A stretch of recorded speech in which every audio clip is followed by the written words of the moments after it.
Well guys, unfortunately we do have some really bad news. When we came in this morning, our amazing beloved Ben and Jerry had passed away. He was a very, very special snake in so many different ways and been a part of our collection for a very long time. It's not something that any of us expected. It's an animal that is very near and dear to honestly everybody here's hearts. It was very special to Brian. It carries a very special place in my heart too. And it's just another day to reflect on all the time we had and honestly how much he meant to all of us. Whoa! Is that crazy? Dude, it's massive. It's like a full-grown adult. Wow. It looks like it has a smiley face on it. I know, it's got a smiley face and then there's a little heart on one of them on the one side. Oh my Look at that. gosh. Yeah, look at that. Yeah, sure. Isn't it crazy? It's massive, isn't It it? is.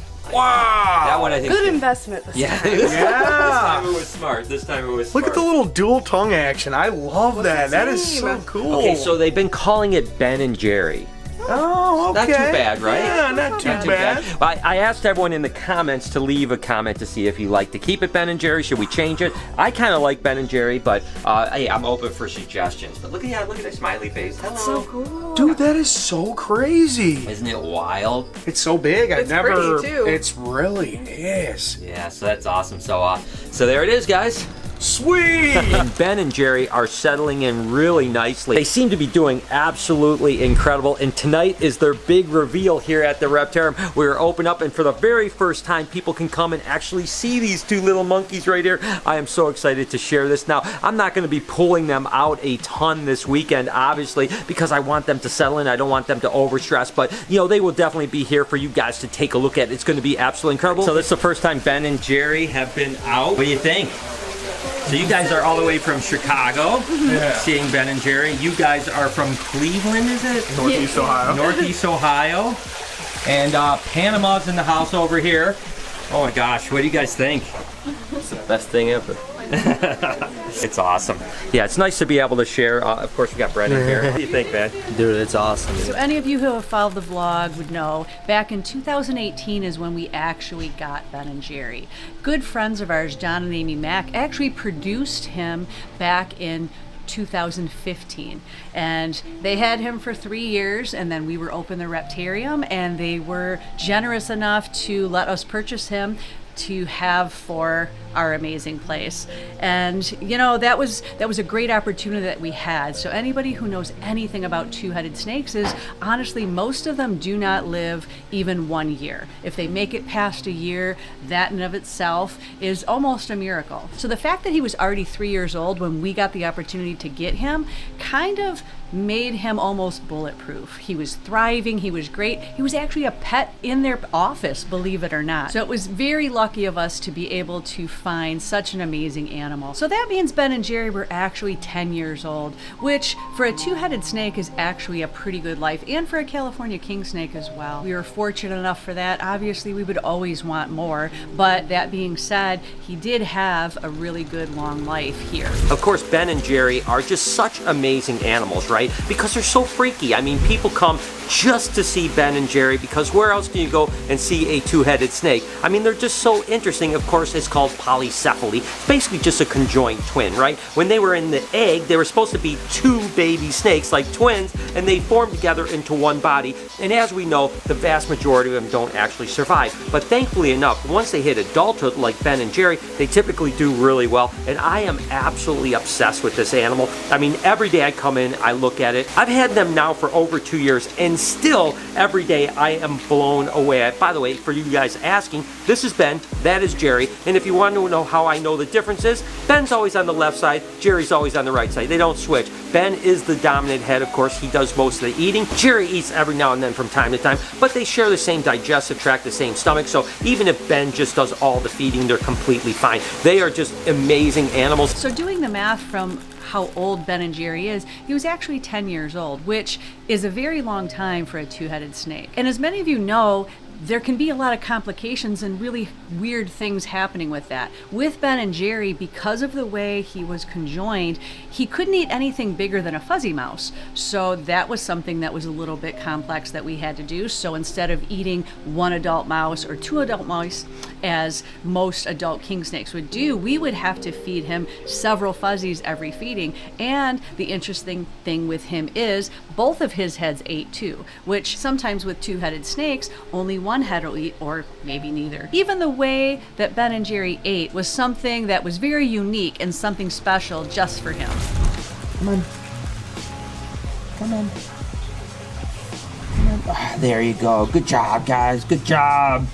Now that I've had Ben and Jerry for a little while, I've been able to really observe the behavior. And one of the things I find very, very interesting is the fact that with a normal snake, once it starts eating, it typically stays relatively uniform when it comes to where it's settled at. It may move around to try to reposition a little bit, but what's interesting is we all know that Ben basically steers the ship. It's the dominant male. It not only does all of the feeding, but it also does most of the locomotion. Well, in this case, I think while Ben is actually occupied on feeding, you can tell that they're moving around a lot. They're literally cruising around the cage. And my theory is, and you can certainly see it in this video, is the fact that at that time, Jerry is taking over the movement. So while Ben is basically focused on eating, Jerry is literally moving around, and you can definitely tell by the position of the head that Jerry is steering the ship for sure. I find it very interesting that this is happening. In a way, you can even see all those really heavy tongue flicks that Jerry is doing, almost like he's looking for food too, but yet every time I try to offer him food, even when he takes it, he'll drop it once Ben is feeding. So again, I find it interesting, that behavioral trait. Is it the fact that Ben typically controls most of the things because he's the dominant male, but because he's preoccupied with feeding, Jerry looks at it as an opportunity to kind of take over? And then interestingly enough, they actually don't move nearly as much when they start to get the mouse a little bit further down, almost like Jerry can then feel it in his body as well, and he's not as active. I find this absolutely fascinating. It's so cool that you can kind of figure out an animal, right? Now I know that I either have to give Jerry it right away, or I have to wait till Ben gets going a little bit and then Jerry will eat. It's just cool to, again, to figure out animals like that. So let's go ahead and see if I can get Jerry to eat first. Come on, guys, come on. Oh, Ben is, Ben is over. So I'm going to try, nope, Ben got it, It's so hard to get Jerry to get it right off the bat, but now I know that Ben has it. I have to actually let him start eating, and once he's kind of like a quarter of the way done, then Jerry feels comfortable and will actually take. So bizarre how this animal works.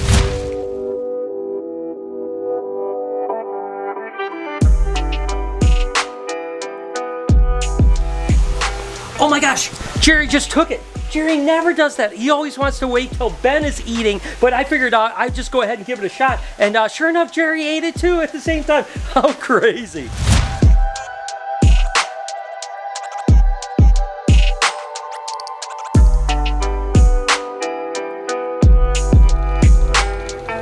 Hey guys, go.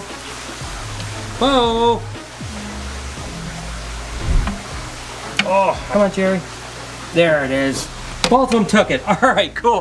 It's all so freaky. Even after several times, every time that both of them eat, it's just so absolutely bizarre. So I'm just gonna sit back before we feed the rest of the zoo and just admire how awesome Ben and Jerry are.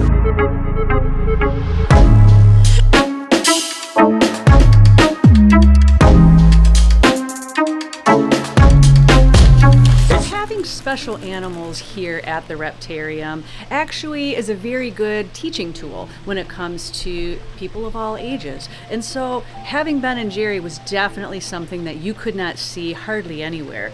That is something that is going to be leaving a pretty big hole as far as animals that we have. That being said, you know, Brian was always looking for the next one, and I am definitely going to be pursuing and trying to find one. It's not the easiest thing to do, like I said, because most of these animals that have these different birth defects, which is basically what having two heads would be, right, are not very viable. So if any of you guys ever have any leads on that, please pass them our way, because that's a very big hole that Ben and Jerry has left in our lives, and we definitely need to work on filling that. And having special animals like this one here, this is Keller, and she is our no-eyed albino ball python that we have over here at the old Reptarium. You know, having interesting animals like this just opens up so many ways that we can actually teach and enlighten people about animals. And also having a snake that has no eyes is something that honestly is a very big conversation starter, and believe it or not, sometimes makes people feel a lot more comfortable. I don't know why, maybe because they think he can't see you, that it's less intimidating. Either way, they're super sweet, they're very docile, and they're very great at teaching people a lot of things about reptiles. In the end, you might ask why I have an obsession with two-headed snakes, two-headed turtles, two-headed lizards if I ever get the opportunity to buy them, and it's really about education, right? Number one, I think they're amazing animals, but number two, it really breaks the ice. You know, when someone comes into the Reptarium or I'm doing an educational type of event and I show them a two-headed turtle or a two-headed snake, even people that might not be interested are like, what? That has two heads? And it starts the conversation, right? I can start talking to them about reptiles and they are paying attention, right? And it's a way to get people to kind of start loving reptiles. It's an attraction, right? Both Ben and Jerry and Chopsticks are an attraction that people come to see, and then ultimately, even when they're not that interested in reptiles, they become more interested. That's the reason I get those, and that's the reason I want all kinds of really interesting animals, is ultimately just to get people to love these animals as much as I do. Right here I have one example of actually several different kinds of animals that Brian had purchased over the years. Anytime he ever heard of a two-headed animal being available, he would always consider it and a lot of times end up purchasing it. But like I was saying, the difference and what made Ben and Jerry so special is that he was already so old. Most of the animals, snakes in particular, do not make it to a year. So a lot of times when they become available for sale, they're going to be babies and hatchlings like this albino snow corn snake right here. And unfortunately, they just do not live and survive. It's a risk you're going to take. So usually when this polycephaly occurs, there could be some other issues involved depending on where it connects, how it connects. You can see this guy here, the way the neck was conjoined right here, it may or may not have both heads been able to eat, or maybe one could, or maybe neither one of them could, depending on how they were connected. There's so many variables that could happen, along with even just through the rest of the animal too, knowing like what organs might be missing or what's connected, or you have no idea, because this is just something that is abnormal, and you never know what kind of things are happening once you have a conjoining like that. For the next few years, I'll be honest with you, I was almost thinking about giving up on my dream of having a two-headed snake. It was just really emotionally damaging, to be totally honest with you. And then I got a phone call about Laverne and Shirley. Oh my gosh, guys, take a look. And I know you guys are saying, like, you bought an albino corn snake? Well, the truth is, this albino corn snake is a little bit different than a normal albino corn snake.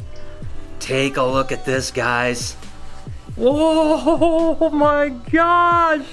It is the most adorable little thing I've ever seen. That's right, guys, it's a two-headed snake, and I've actually been working on getting this guy for the last like 4 months, so this has been a long time in the making. And I always try to tell people to try to take the emotion out of business, right? But I'm gonna be totally honest with you, the emotion got the best of me on this one. I went down to Texas to get that animal, and I saw that it was 8 months old, and you can see it's not much bigger than a baby, right? And that should have told me, Brian, stay away from it. It was $15,000. Like I said, they're typically between $15,000 and $30,000. This one was 15 grand, and I should have just walked away from it. But I was like, no, I want this animal, and I just couldn't walk away. I ended up buying the animal, got it back here, and I'll be honest with you, the first time we offered it food, 3 or 4 days later, it ate.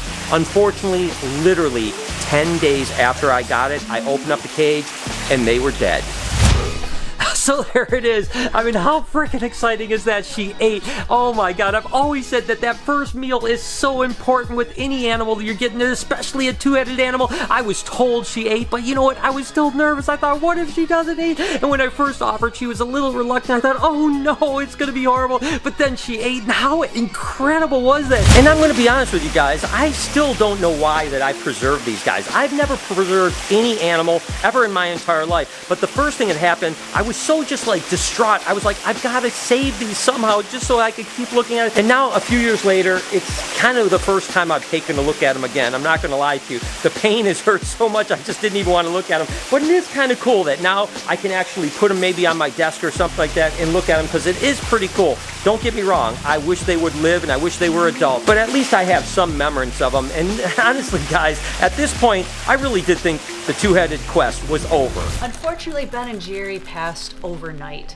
and by the time we found him, he was already a little bit bloated, so preserving him like this really just isn't an option. But honestly, he is such a special animal that I really want to look into what kind of preservation that I could possibly do. And maybe that just means articulating with the bones. So I definitely will be looking into that, because I feel like he is an integral part of our history here and an animal that we love so much. And in some way, we have to find a way to preserve him and keep him a part of this forever. Hope you guys enjoyed today's video. If you did, there's a playlist that you can watch all kinds of videos. You can also hit that subscription button. It would mean a lot to me. Also, hit that like button while you're down there. Have a wonderful day, Reptile Army. Remember, be kind to someone, and I promise I'll see you in the next one.